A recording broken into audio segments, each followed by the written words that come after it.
Ladies and gentlemen, welcome to Field of 68's last call. What's your go-to Applebee's order? I don't go for Applebee's, to be honest. Who's the better team right now, Creighton, Marquette, or UConn?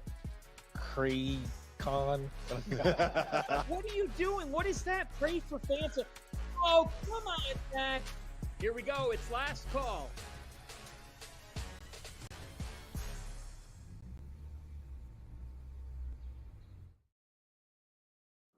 All right, welcome. Welcome to Stadium's Last Call, where we take all of your questions, no matter what they are. Tyler can attest to that because we know he's going to get some question tonight about animals, running with the bulls. Who knows what it'll be, but trust me, Dallin, you're going to enjoy it. You will enjoy it. All right. Make sure you tweet us. Hit us up with whatever questions you want answered, whether they are serious or absolutely ridiculous. We'll start with a serious one, though, coming from Austin. Tyler, higher or lower? Houston's finish in the Big 12, 2.5. They're going to finish higher or lower, 2.5? Lower. Yeah, I think lower. I mean, I would take the lower. Like I said, I think they're going to get tested. I mean, yeah. Tyler's got Cincinnati. Hey, maybe get West in the mix. Sorry. I'm gonna have them higher because I do think, like, again, it can be a 12-6 record. It could be 11-7 record. In all honesty, with how I think there's a lot of parity in this league, and there's not a huge amount of separations, not many days off. And as we went through with the unbalanced schedule, I got to go through and actually do all the things. Whenever you're projected to, people know this, I assume, but whenever you're projected to be good, your schedule is going to be harder because a lot of times TV dictates that stuff. Or your traditional partners. Obviously, UNC is always going to play Duke twice. That changes their schedule, whereas UVA doesn't always have that situation in the ACC. And you look across the country, there's all these things in these different leagues. So I think Houston will finish second and potentially first. That's where I'm at. I'm the same. Yeah, I'm right there with you. I think they're going to fight with Kansas, and those two, it's going to come down right till the end. Again, I don't think they're loaded offensively. It concerns me. But it's kind of the same thing with Kansas. Like, they're both going to have to win grinders this year. Kansas is going to have to win a lot of games on the defensive end, and they're going to have to find a way to protect Hunter on defensively because they got a lot of the really good defenders around him. They just don't have shooters. All right, next, Andrew. Is Nebraska a for sure tourney team now? Tyler? Yeah, the resume would say it. I would say so, and also they're an underrated team right now. I think, I think they could develop into especially be a tournament team for sure. Keyword there was developing. For sure yet. Yeah. Sorry. I don't think they're for sure. Their numbers. I know you're a huge analytics guy, Tyler. I'm not. Oh yeah. Dallin is. They were 58 and 52 in the net and KenPom coming into the game. My guess is those numbers will go up in they could be in the high 30s tomorrow after this win against Purdue. They'll jump a bunch.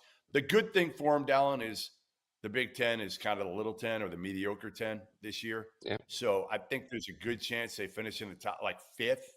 I mean, they could finish third in the league, and it wouldn't shock you right now. I mean, it depends what happens with, like, Terence Shannon Jr. and if he's back soon for Illinois.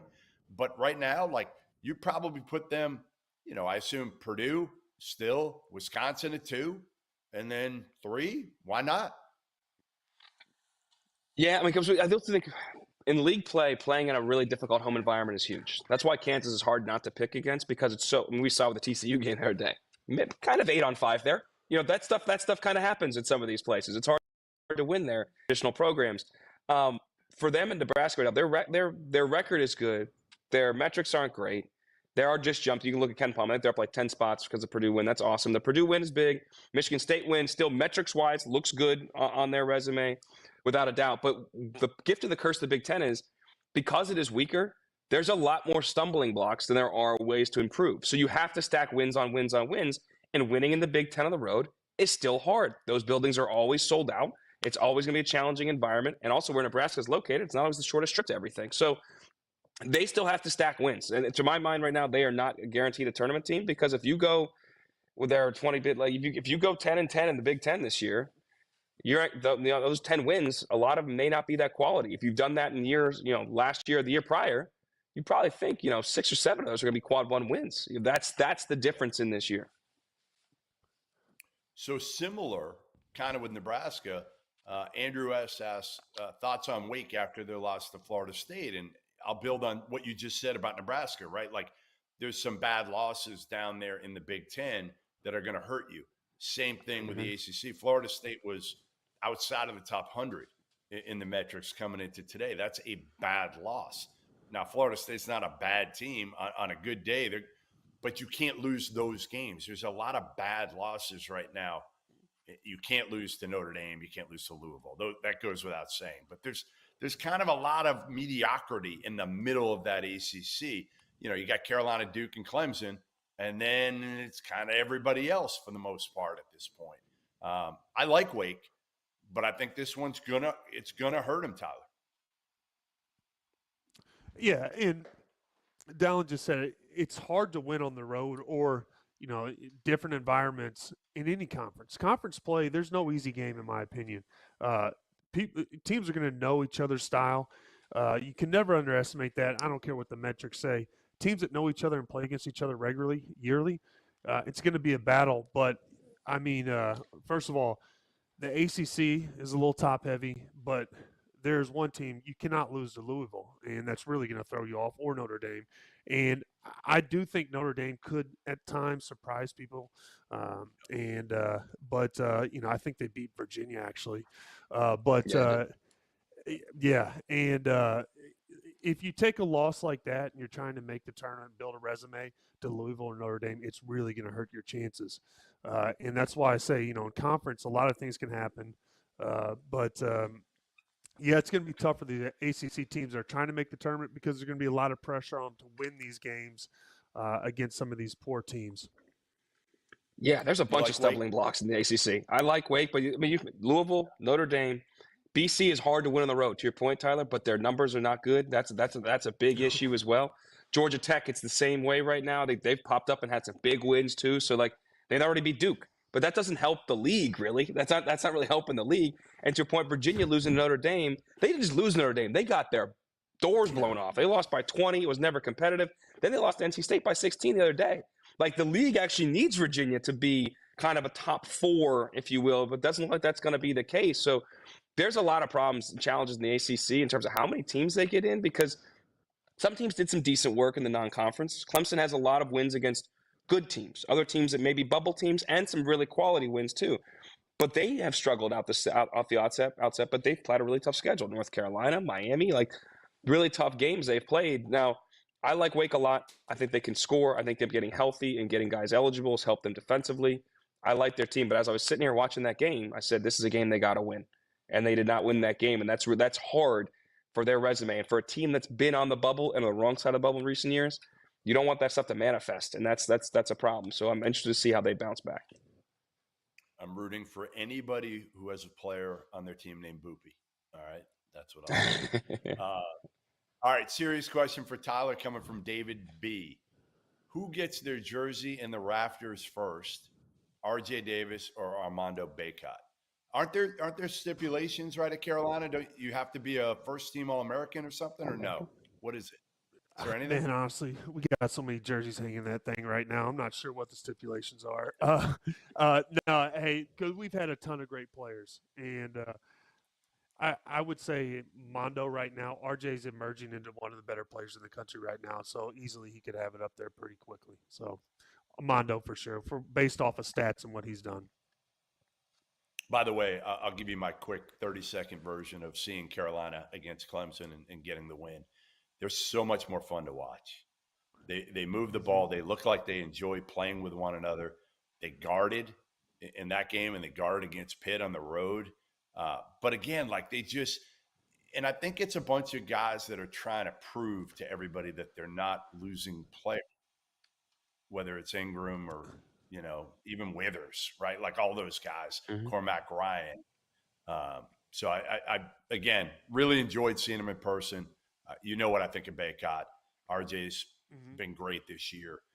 This is a team that, again, is fun to watch again. All right, when we come back, we'll take more of your questions. Last call on Stadium, and get some good ones for Tyler. So far, he hasn't sweated it out at all yet.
All right, welcome back. Last call here in Stadium. I'm Jeff Goodman here with Tyler Hansborough, Dallin Cuff, and we're taking all your questions. I'm trying to read who this is from. I don't know, Pujols or something? I don't know. More likely to happen in March. All 4 number ones make the Final Four, and none of them make the Final Four, Tyler. What do you got? None of them. I don't think there's a clear cut out there. I think Purdue's vulnerable. Kansas, we've seen some slippage lately, but those right now, Arizona, Houston, everybody's losing. So I don't think there's one clear cut, big dog in college right now. Yeah, totally agree with that. I mean, just look at it, Ken Palm. You got Houston, Arizona, Purdue, Auburn, Tennessee, Connecticut, Alabama, Duke, Illinois, North Carolina. Like that's 1 through 10. Any one of those teams could probably lose in the second round. So I mean, that's how tough the tournament is, and that's how wide open I think this thing's going to be as we get there. All right, Jacob P, and I would agree with both of you. Jacob P, where would y'all put UConn's seed line as of right now? Since he's using the Southern twang there, Tyler, you can take that one. I would say Purdue's got to be 1.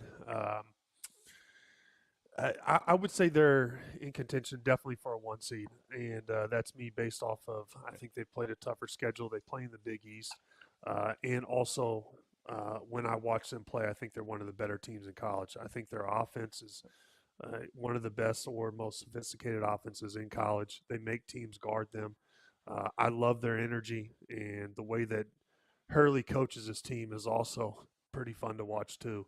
And if Clingan gets healthy and he comes back and he's in shape, I think they could be a team that could separate themselves when they're healthy and near towards the end of the year. So what we just went through, if Clingan never got hurt, they're the one team that I feel very confident that could get to a Final Four and deserves a 1 seed. I think resume-wise, their loss is at Kansas, where it was an absolute battle, and they lose to Kansas.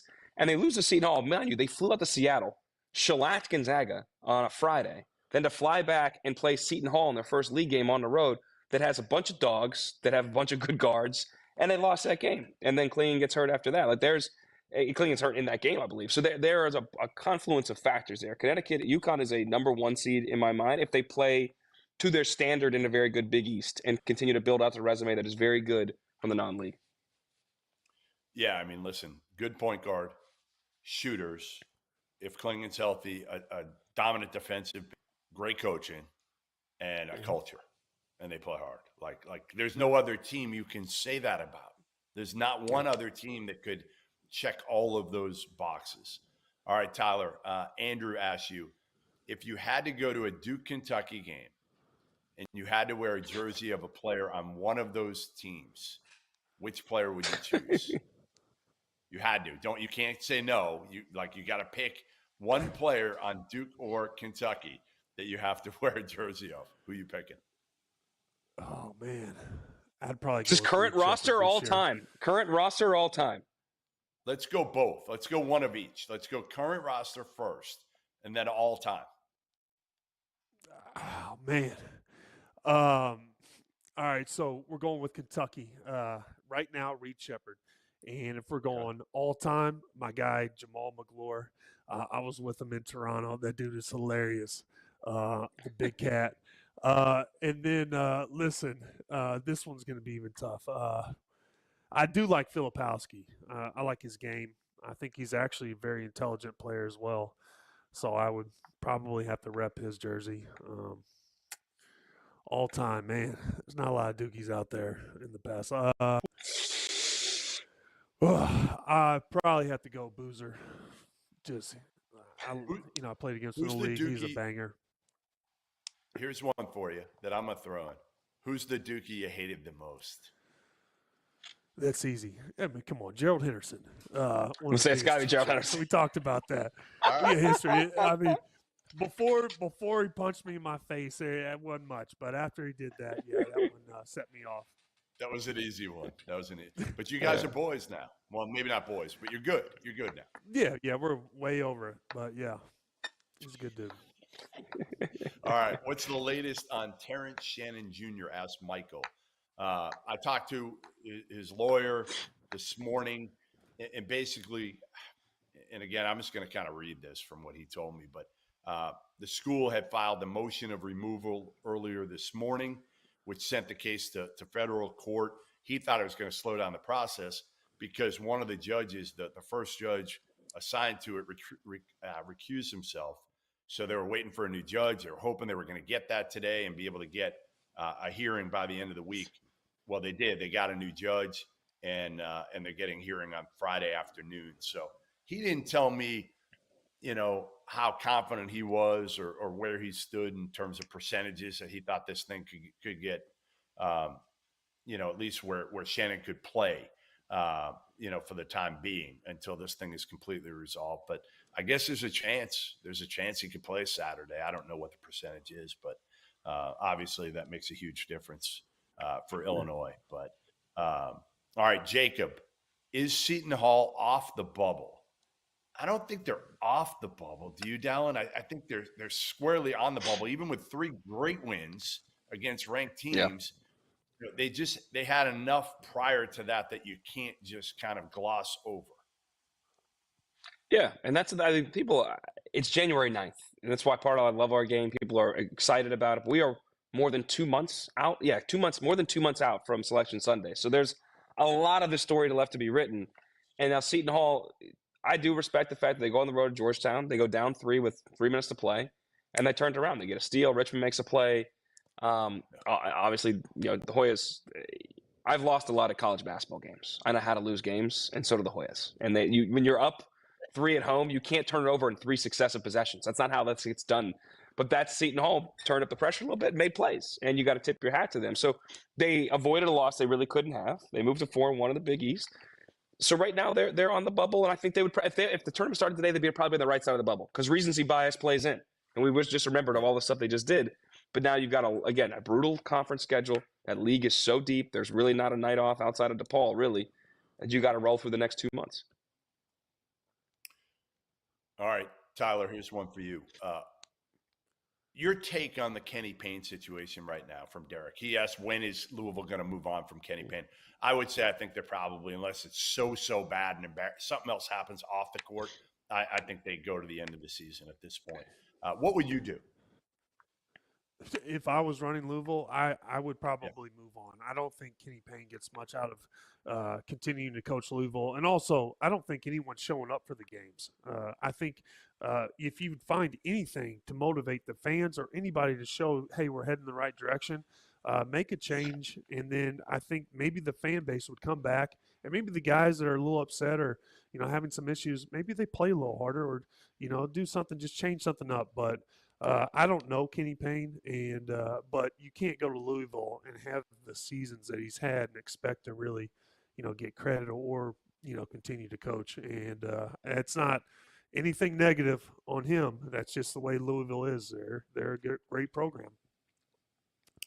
Yeah, Kenny, again, has not done a great job there. And I think the biggest thing is for them, they're not sure if there's somebody from an interim tag. Danny Manning doesn't want to do it. I'm not sure they feel like Nolan's the right guy to do the interim right now. So I think it's going to take something else happening that at this point, and maybe it's, embarrassing losses. Maybe it's something else Kenny says in a post-game press conference. But I think at this point, if all's quiet and they just lose games by 15 or 20, I think he makes it through the end of the season. All right, we'll come back. Somebody has a question for Tyler on dinosaurs. So you're not going to want to miss that. Come back. Last call on Stadium.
All right, welcome back. Jeff Goodman here with Tyler Hansbrough, Dallin Cuff. Last call on Stadium. Thanks for joining us. We take all of your questions, including the absolutely ridiculous ones. And here's one from Clint to Tyler.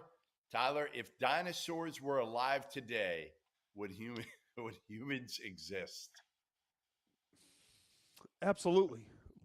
We're the smartest. We are the smartest animal out there, guys. We're going to figure a way out. But I think the real question is we may take care of ourselves before dinosaurs do, to be honest with you. But, yeah, we would definitely exist. We'd figure it out, guys. I don't care what we do. We'd figure it out. All right. I mean, George has one. Now, phenomenal you want answer. to comment on that one? I'm just more like I think we'd all just get eaten and then we'd be fighting against ourselves. I don't know if we make it, Tyler. I don't know. I don't know. But hey, what do I know? I have one for you, Dallin. Could you outrun Tyler right now? Could I outrun Tyler? When was the last time you sprinted, Tyler? Dead sprint. Well, first of all, when's the last time you dead sprinted? So are we talking about go to a track and sprint? That's why I'm asking. Are we talking about That's why I'm asking, bro. Daily life sprint? Because I would say 100% effort, that doesn't happen anymore. Yeah. I would say the range between 60 and 90, that's a daily thing for me. Okay. You got a lot of leg length on me. I mean, I don't really sprint anymore either, but some serious workouts, I'm going to give myself a shot. Give us 100. If someone's put up some money, where do you live? I will fly to where you're at. Come do it for the content. And I will take you in a 100-yard race. Never. That's where in North Carolina? Are you in the Triangle area? We're in the Triangle area. I'm there like every freaking 3 weeks. I spent like 3 weeks straight there. Here we go. Let's set it up. Field of 68 sponsored. February, we're going to be down there. We may get this race going. I don't want Tyler hurt. We're going to run in the cold? Hold on. We got to be doing this in some spring or summer months. We're definitely going to pop a hamstring. You want time to get in shape. Indoor. I don't need time to get in shape. I'm in shape. I'm all right about that. It's just getting a nice, not popping a hammy. All right, I'll get warm. More questions here. All right, here we go. This is a ridiculous one. George, Tyler, what wins in a fight? A sandwich or a taco? Taco all day, every day. Listen, sandwiches are weak. I've already said I think Sandwiches are weak. suck. I've said it on here. There's nothing there. There's not a sandwich out there that beats the best taco out there. I mean, a crispy hard shell taco. I don't care what meat you put in there. Amazing. You'll never go wrong with that with me. Strong take. What you agree? Taco over 100%. I was all in. Yeah. What's your Taco Bell order, Tyler? I usually go with the ground beef tacos, just straight hard shell, lettuce, cheese, little tomato, little onion in there. But the kicker for me is the queso. I always put the queso on top of the tacos. Do you eat these next to the toilet, or are you already on the toilet when you eat them? How are we working here? Well, I go to Starbucks right after, and then I. There we go. See that? There, excellent. That's how we got to get done. All right, Dallin. If you had to wear one Spurs player jersey for a weekend, who would it be? I was about to say Iceman, the finger roll. No, no, not. Doster. Why don't you contribute? I know we're talking soccer. Why don't you contribute a better question? Okay, if I had to wear one Spurs jersey, oh man, I'll wear Suns jersey because who doesn't love that guy? He's one of the best players in the world. Little South Korean guy, always smiling. He runs like a freaking 4-second 100-yard. He's great. So I'd wear that guy's jersey. Good job, Doster. All right, my question for you. See, I at least hit the hard-hitting ones. Who is your favorite co-host to work with? I knew we were going to get there. Favorite co-host to work with in this business? This is easy now. Jordan Cornette, that's my guy. That's my guy. And unfortunately, I don't get to do it anymore, but we'll find our way back together in some regard, some way, shape, or form. There you go. Didn't offend anybody. Great. I'm not allowed to do it anymore. So yeah, you can't. There you go.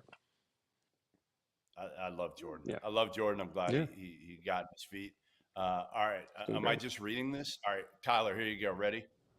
Try quickly. How much wood could a woodchuck chuck if a woodchuck could chuck wood? A lot of wood. I'll just tell you that. I'm not even Was that an actual question? Or are we reading nursery rhymes now? I don't know. I just read the questions, whatever they are. All right. Little Miss Muffet, Saturn, Tuffet. On Stadium. Tyler Hansbrough, Dallin Cup for this debut. We'll see you tomorrow night.